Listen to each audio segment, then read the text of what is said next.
আসসালামু আলাইকুম রহমতুল্লাহি ওবরাকাতুহু। সম্মানিত দর্শক শ্রোতা ভাই বোন, আমি মারুফ বিল্লাহ বাইজিদ আপনাদের সম্মুখে হাজির হয়েছি আজকে অত্যন্ত একটি গুরুত্বপূর্ণ বিষয় নিয়ে। বিষয়টি হলো যেই তিনটি আমল আল্লাহর দরবারে সব থেকে বেশি পছন্দনীয়, এই তিনটি আমল সম্পর্কে অতি সংক্ষেপে আলোচনা করার চেষ্টা করব। ওমা তৌফিক ইল্লা বিল্লাহ। তো রসুল করিম সাল্লাল্লাহু আলাইহি ওয়াসাল্লামের প্রতিটি বাণী, প্রতিটি কথাই মোমেনদের জন্য শিক্ষণীয়, মোমেনদের জন্য দুনিয়া এবং আখিরাতের কল্যাণমূলক কথা। এজন্য রসুল করিম সাল্লাল্লাহু আলাইহি ওয়াসাল্লাম থেকে যেই কথাগুলি আমরা শুনে থাকি, আপনারা শুনে থাকেন, এর প্রতিটি কথার উপরে আমল করার চেষ্টা করা প্রতিটি মোমেনেরই উচিত। আজকে যে বিষয় তিনটি আলোচনা করব সে সম্পর্কে সহিহ বুখারী এবং মুসলিম উভয় হাদিস শরীফে এসেছে যে রসুল করিম সাল্লাল্লাহু আলাইহি ওয়াসাল্লামের সাহাবী আব্দুল্লাহ ইবনে মাসউদ রাদিয়াল্লাহু তাআলা থেকে বর্ণিত, তিনি বলেন, ক্বালা সাআলতুন নাবিয়্যা সাল্লাল্লাহু আলাইহি ওয়াসাল্লাম, আমি আল্লাহ রসুল সাল্লাল্লাহু আলাইহি ওয়াসাল্লামকে প্রশ্ন করলাম যে ইয়া রাসূলুল্লাহ, আইয়ুল আমালি আহাব্বা ইলাল্লাহি তাআলা, আল্লাহর দরবারে সব থেকে পছন্দনীয়, সব থেকে ভালো আমল কোনটি, যে আমল করলে আল্লাহর দরবারে সব থেকে বেশি আমি কাছে হয়ে যাব বা আল্লাহর কাছে প্রিয় বান্দায় রূপান্তরিত হব। রসুল করিম সাল্লাল্লাহু আলাইহি ওয়াসাল্লাম বললেন, তখন তিনি বললেন, ক্বালা আস-সালাতু আলা ওয়াক্তিহা। আল্লাহ রসুল সাল্লাল্লাহু আলাইহি ওয়াসাল্লাম বলেন যে আল্লাহর কাছে পছন্দনীয় আমল হলো ওয়াক্তমতো নামাজ আদায় করা। আমি যে তিনটি আমলের কথা বলেছি এর প্রথম আমলই হলো যে আস-সালাতু ওয়াক্তিহা, অর্থাৎ ওয়াক্ত মতো নামাজ আদায় করা, সময় মতো নামাজ আদায় করা। আর এটি আল্লাহর কাছে সব থেকে পছন্দনীয় আমল।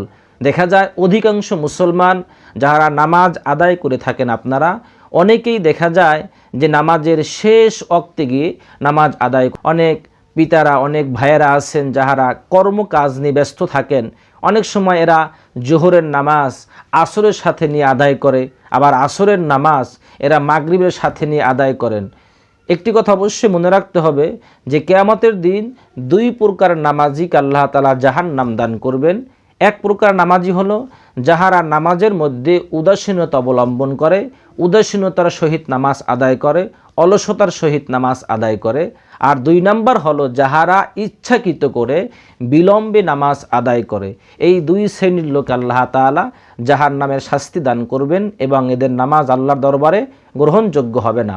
এই জন্য স্বয়ং আল্লাহ তাআলা নিজেই বলতেছেন, ইন্নাস সালাতা কানাত আলাল মুমিনিনা কিতাবাম মাওকুতা, তোমাদের জন্য নির্ধারিত সময় নামাজ আদায় করা আমি আল্লাহর পক্ষ থেকে হুকুম দেওয়া হয়েছে। অর্থাৎ তোমরা সঠিক সময়, নির্ধারিত সময়ে নামাজ আদায় করবে।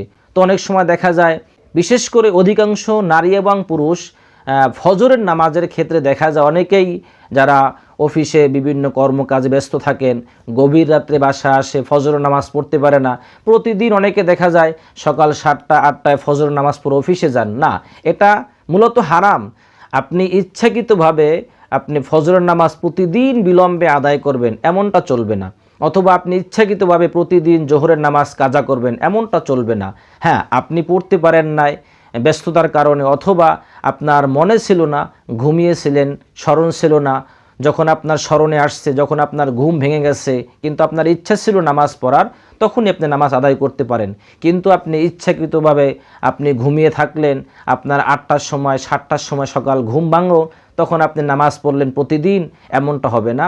এজন্য আল্লাহর দরবারে তিনটি যে পছন্দনীয় আমল রয়েছে, কাজ রয়েছে, এর প্রথম আমলই হলো আস-সালাতু লিওয়াক্তিহা, ওয়াক্ত মতো নামাজ আদায় করা, সময় মতো সঠিক সময়ে নামাজ আদায় করা। দুই নাম্বার বিষয়, আব্দুল্লাহ ইবনে মাসউদ রাদিয়াল্লাহু তাআলা আনহু থেকে বলেন যে কুলতু, এরপরে সুম্মা আই, এরপর আমি জিজ্ঞেস করলাম তারপরে আল্লাহর কাছে পছন্দনীয় আমল কোনটি। তো রসুল করিম সাল্লাল্লাহু আলাইহি ওয়াসাল্লাম দ্বিতীয় নাম্বারে যে আমলটির কথা বললেন, তিনি বললেন, ক্বালা বিরুল ওয়ালিদাইন, পিতামাতার সাথে উত্তম ব্যবহার করা, উত্তম আচরণ করা। অর্থাৎ আপনার পিতা, আপনার মা, তাদের সাথে উত্তম ব্যবহার করা, সুন্দর আচরণ করা, এদের সাথে হাসি মুখে কথা বলা, এদের সাথে হাসি মুখে কথার জবাব দেওয়া, সালাম দেওয়া, এদের সেবা যত্ন করা, এদের খোঁজখবর নেওয়া, এদের চিকিৎসার ব্যবস্থা করা। অর্থাৎ এক কথায় হলো পিতামাতার সাথে সব থেকে উত্তম আচরণ করার কথা আল্লাহ তাআলা স্বয়ং নিজেই বলে দিয়েছেন যে তোমরা তোমাদের পিতামাতার সাথে উত্তম আচরণ করবা, উত্তম ব্যবহার করবা। আর এটা বাধ্যতামূলক আল্লাহ তাআলা প্রতিটি সন্তানের জন্য করে দিয়েছেন।